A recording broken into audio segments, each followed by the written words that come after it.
Okay, we're now at Beng Maelea, which actually we went by early this morning as we were going the wrong way.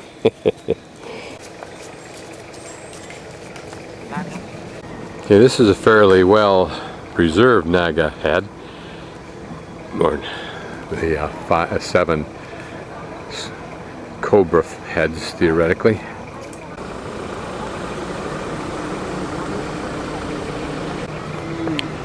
Initially there would have been one on each side, running the full length of this bridge, probably sitting on top of those pedestals like that you see over there.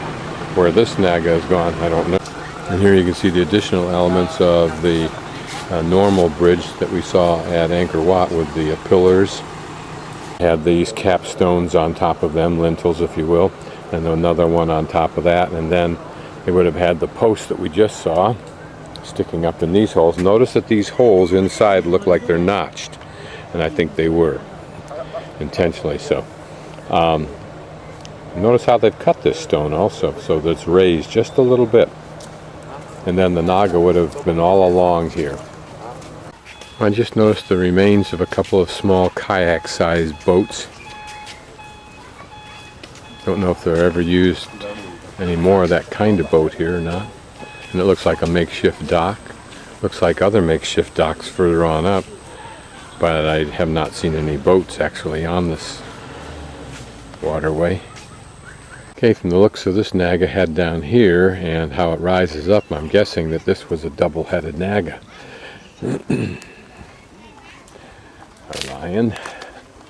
Now here you can notice that we're approaching just the bare remnants of what would have been a structure, probably beginning right about in here somewhere.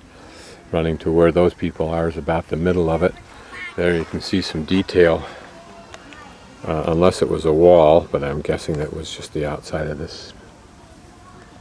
Here are some of those pillars that the Naga sat on, but used as appears to be chairs for that little table.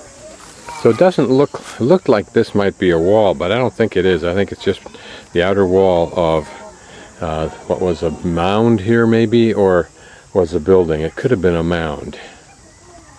And if that's the case, that's a little bit different treatment than I've seen before. I haven't seen these entry structure to be a mound. Here we've got double Nagas. Again, a different kind of a treatment that I haven't seen before. Now I'm just putting together some obviousness here that this whole length that I'm sweeping were considered to be a bridge, but the Nagas are interrupted down here, or this entry on the Rainbow Bridge, which these Nagas are supposed to represent, but also that bracket, this causeway down to the temple in the far distance. They're novel for a couple of reasons. One, there's 2 heads here, and there are also on the other side. But in addition to that, where you just saw those people walk through, the railing is interrupted with another set of Nagas, and presumably this occurs all the way down. We'll see. Here it looks like we're walking on the remains of what would have been large flagstone paving along this causeway. What's interesting is how well preserved these Naga are, even from behind. Okay, and here's a very fine detail in this Naga face. Probably the best that I've seen, except on actual existing temples like in Thailand.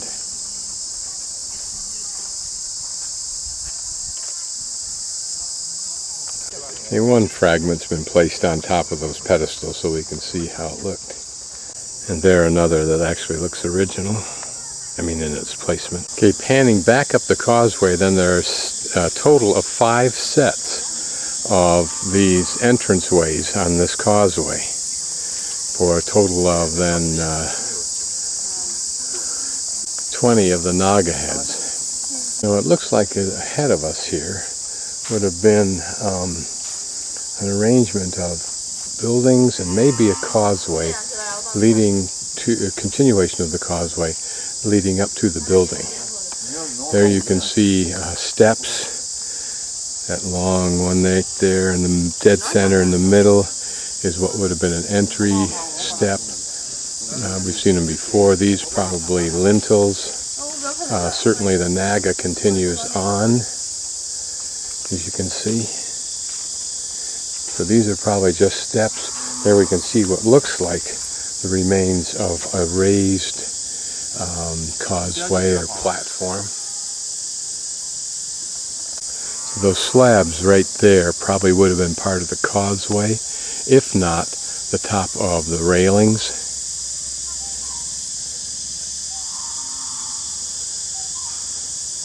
Here's some columns that may have sat on the corner here of this part of the structure. Some detail there. And those, again, all part of probably this platform. You get a little hint of the design elements in that. This site is notable apparently not only for some of the detail we can see, like these column pieces are different than what we've seen. And notice if those are any example of how they were placed. They might have been the railing, or they might have been the top of that raised causeway. Notice how the tree has literally lifted this one up and out. And here, like some giant child's house of blocks that has tumbled down on one side. And these huge trees that I'm sure are contributing to it.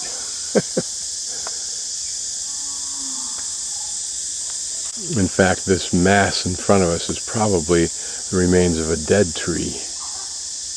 Here are the roots of this satellite tree, which looks like it's actually attached itself to a main tree. You can see how its roots are both ensconcing and probably dismantling this pile of stone.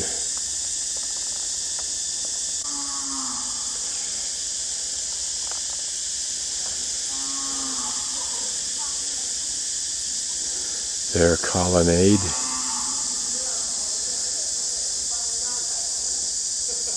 Big huge tree tearing that apart.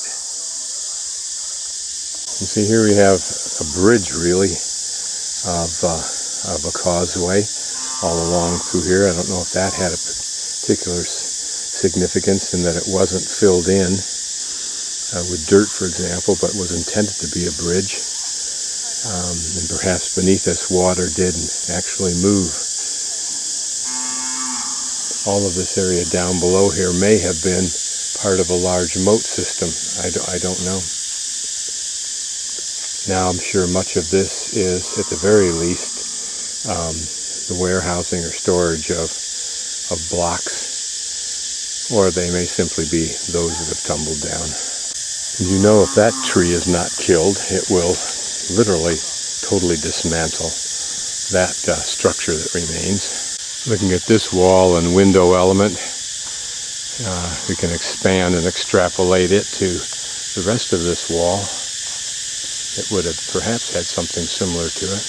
Notice those notches implying that there were another series of columns towards us that formed part of that colonnade. And here this huge tree dismantling this entire end of the structure. Just imagine how far its roots go into this, like some giant disease. We see the last bit of root there, but as the root actually deeper and deeper and causing a lot of destruction, we see.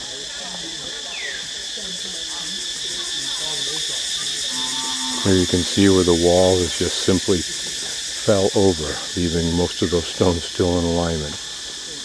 Notice how the trees in that building are starting to separate the building, the blocks.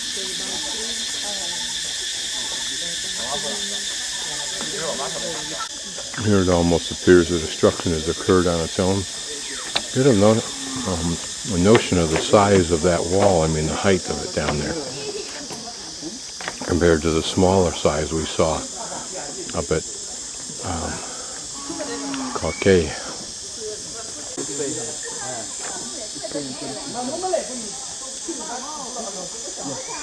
I just had one of those epiphanous thoughts that this reminds me of those video clips that you see where something that's obviously totally destroyed reassembles, for the obvious reason they ran the tape backwards, but if only they could run the tape backwards.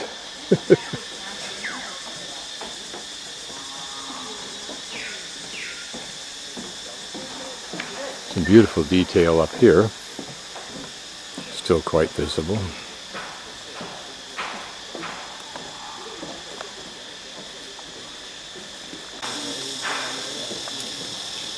So here's a good example of how that bridge structure causeway would have looked in the front as we see it between two sub-buildings here on the interior of this wall system.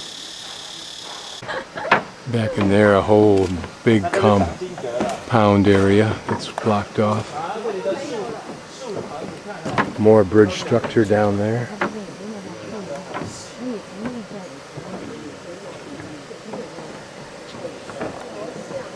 Must have been a beautiful temple when it was in good shape.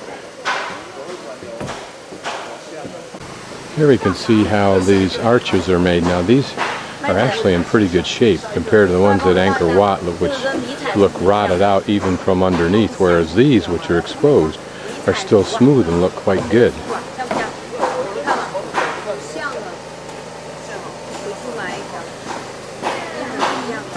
Notice it's difficult even when you're looking at the tree to distinguish what should be separate tree, but it's not. One limb combines itself into another. And it almost looks like the roots here have a vengeance against the stone, since they're purposely wrapping about it wherever they can. What is the motivation for that? Does each grab give it that much more purchase? It almost seems sad somehow, the detail being buried like that. Here, a close-up of some of this wall detail.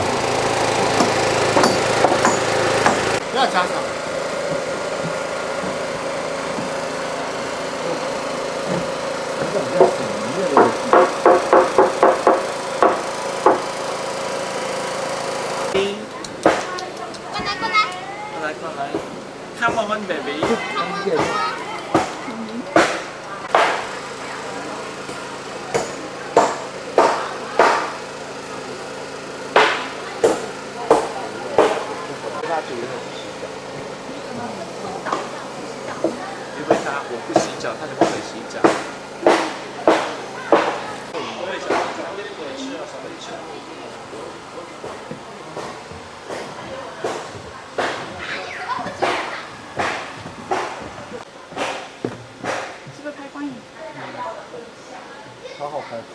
It's a great catwalk system they have.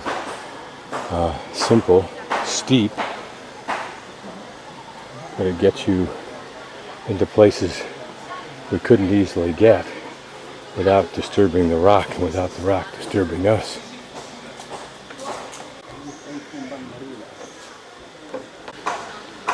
For whatever the reason, these arches are better preserved than that at Angkor Wat. I don't know why.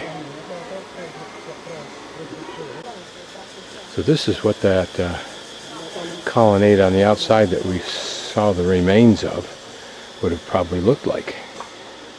Would all of this have been painted? I think so, either painted or frescoed. Notice the detail at the top. I'll go down so we can take a look at it.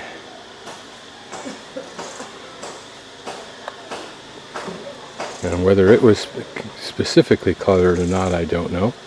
Then this surface, which would have been covered with something, color or whatever. And then the bottom portion. This is the older ladder, Anasazi style. Just another pan. Looking back from whence I have come.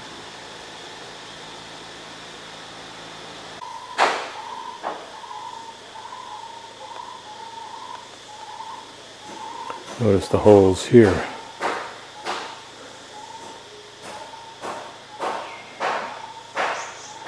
Now notice where the holes are on this block here. They're on the top. In other words, to keep things, rocks above them from sliding. So my guess is if we could take off one of these layer of rocks, we'd see holes on the bottom of the top rock, holes on the top of the bottom rock. Interesting, because they're corner rocks, harder to carve.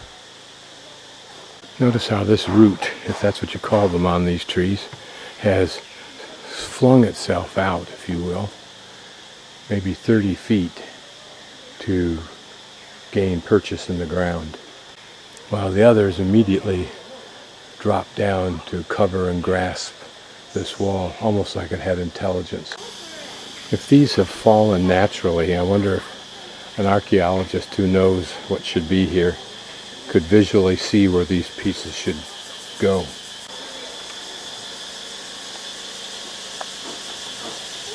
Now, if you notice these rocks, and notice how they're layered, but notice that the surface that we're looking at that's inscribed angles relative to the faces of the stone itself.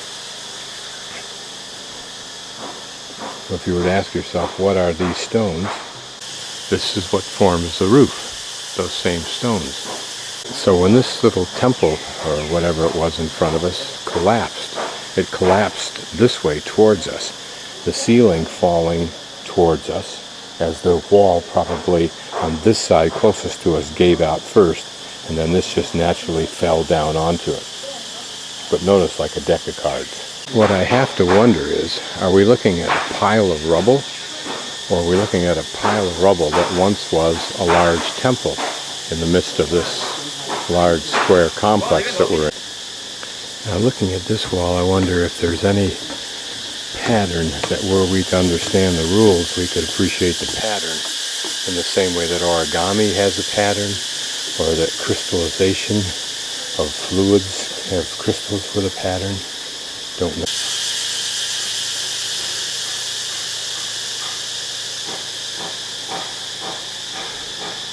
Look how it's inserted itself in that crack. Or did it come out of that crack? Oh yeah. Hey, there's the bug.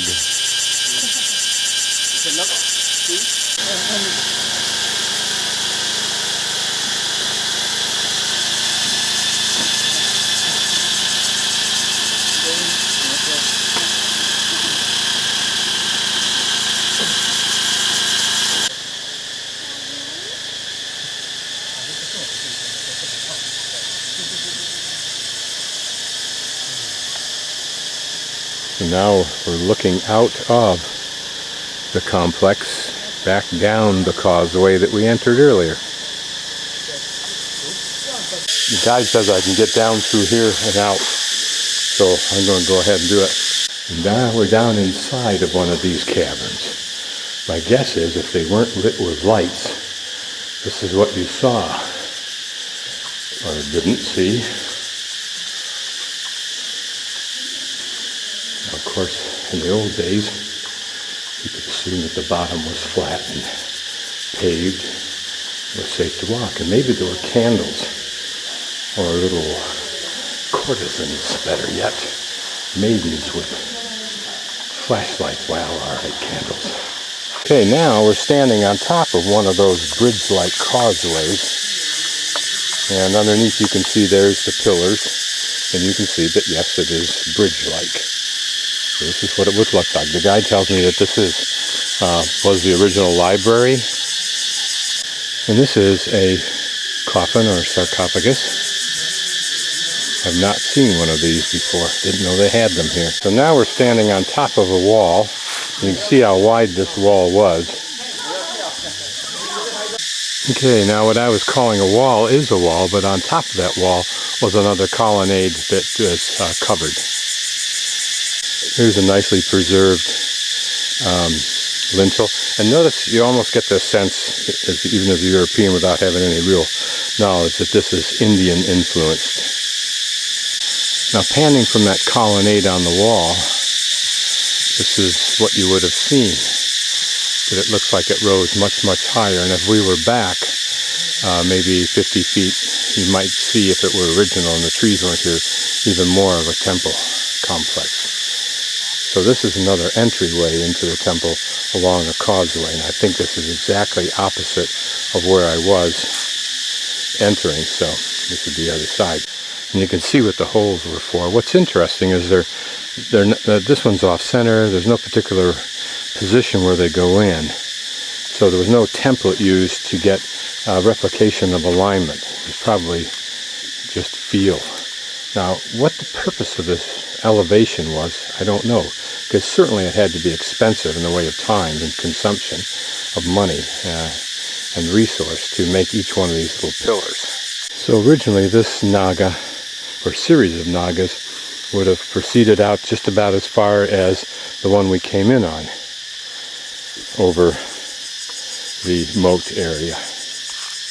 And here we can see that these rose in like terraced steps, if you will. And these are quite well preserved. But just imagine what it took to move rocks of this size.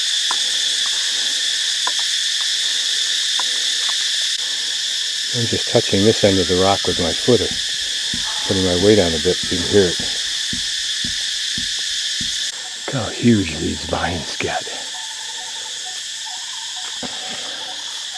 Imagine that if you multiply a blade of grass to its weight and size of these vines, how much power these vines have to rip apart this temple. Some nice detail remains on this part of the temple.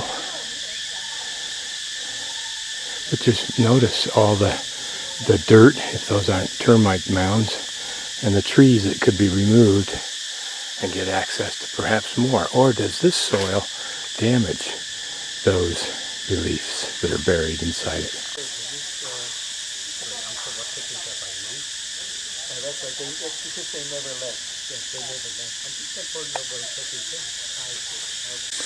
Okay, we came in on the East Causeway.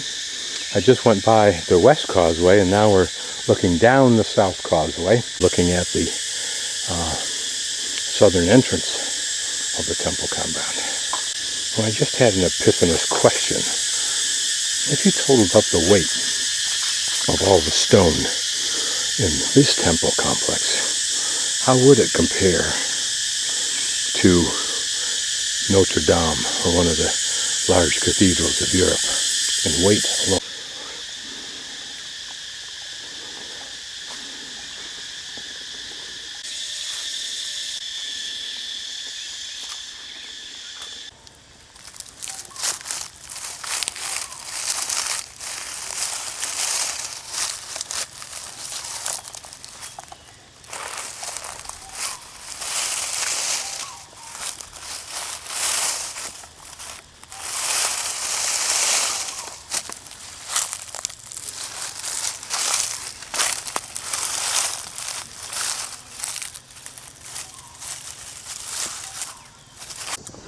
This cow using the ultimate sympathy vote.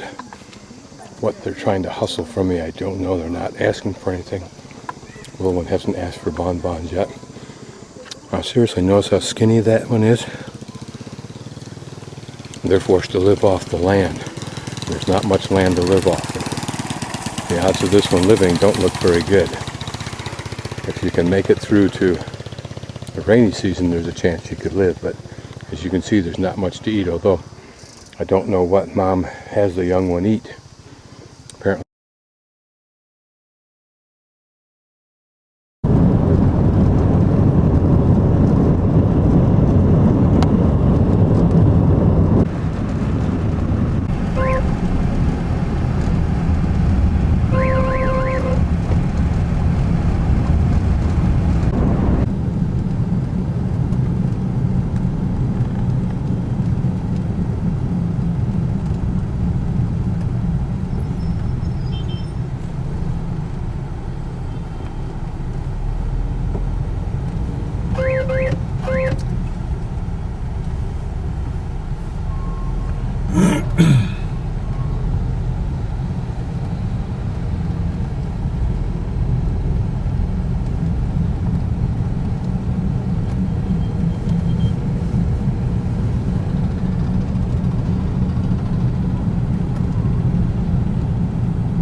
À, anh tính La Thi rồi hả nhỉ? À, anh tính Lan đi rồi.